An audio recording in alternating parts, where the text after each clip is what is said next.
So you might be wondering, Father Jacob, how do you get ready for Mass? Well, the first thing I do is I go in my drawer and remove a little thing called an amice, and I'll show you what that's all about in a little bit. And then I empty my pockets, take off my collar, so that as I put on my other vestments, I don't choke myself a little bit. Get my phone, put it on silent, make sure there's no alarms coming up. Put that in. And then I have a little sheet, and this is for my own personal use. Not every priest does this, but traditionally, when a priest vests, there's certain little prayers that go with each vestment, asking God for certain graces to help prepare and protect him for his sacred duty. The first thing, which is another reason why there's a sink in every sacristy, is the washing of hands. And the priest prays this to himself: "Give strength to my hands, Lord, to wipe away every stain, so that I may be able to serve you in purity of mind and body." So not only do the washing of the hands serve a practical purpose, I want to give you communion with clean hands, but also there's a symbolism of I want to serve the Lord with pure hands and a pure heart. So I'm just gonna go wash my hands quick.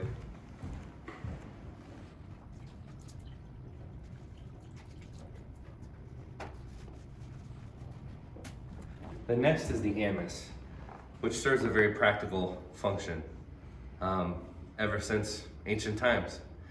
Before there was dry cleaning, it was realized that vestments are not only very precious, expensive, but very hard to clean. And over the years, especially around the necklines, you'll notice sweat stains and things like this.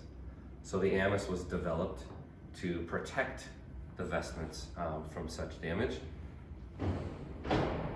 But then also a really wonderful prayer, I think, has become associated with it. Lord, set the helmet of salvation on my head to fend off all the assaults of the devil.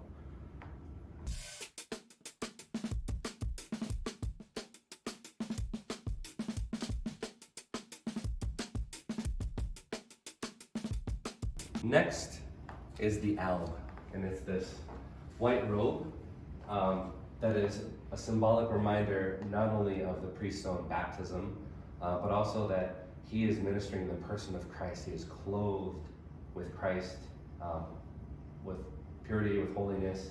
And so the prayer, "Make me white, O Lord, and cleanse my heart, that being made white in the blood of the Lamb, I may deserve an eternal reward."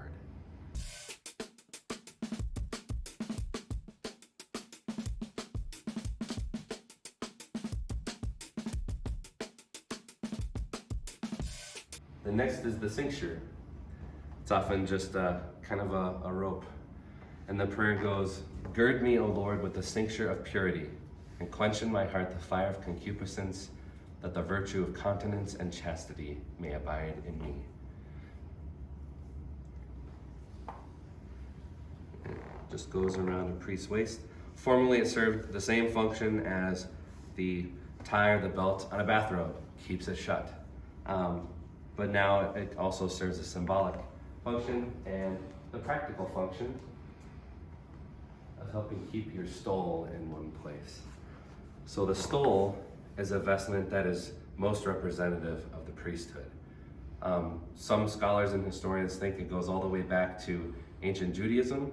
Others point to ancient Rome, where members of secular society wore scarves around their necks as a badge of office. And as priests came into the fore, many of them came from those classes and wore scarves and other things indicating their office, and it became associated with priests. But in either case, this is, of all the vestments that we wear, kind of the priestly thing. This is what the priest wears. And so it's often kissed on the little cross at the nape of the neck. And the prayer, "Lord, restore the stole of immortality, which I lost through the collusion of our first parents, and unworthy as I am to approach thy sacred mysteries, may I yet gain eternal joy."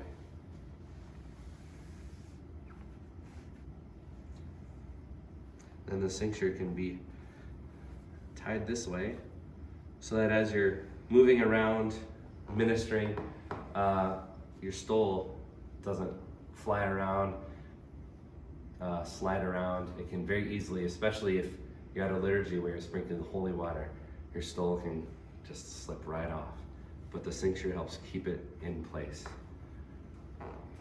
Finally, on the outside goes the chasuble. The chasuble has a very interesting history all its own. It goes back to ancient Roman times, and the word is Latin for little house. And so in ancient times, this was a traveling garment. You would wear it on the outside very much like a poncho to keep your clothes clean, dry. But if in a pinch you had to sleep out of doors, you could take off your chasuble and turn it into a small tent. And so you were literally wearing your tent instead of carrying it. But as priests, instead of traveling here, there, and everywhere to do their ministry, became very stationary and assigned to a church, people started decorating the chasuble, and it went from being a practical thing to a sacred thing.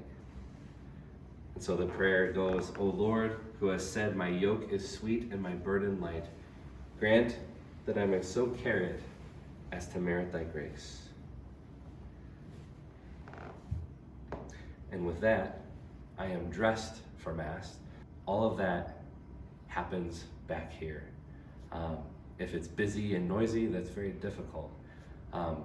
If it's quiet like it is today, it's very easy. But either way, we do the best that we can to prepare to lead you well in prayer and worship.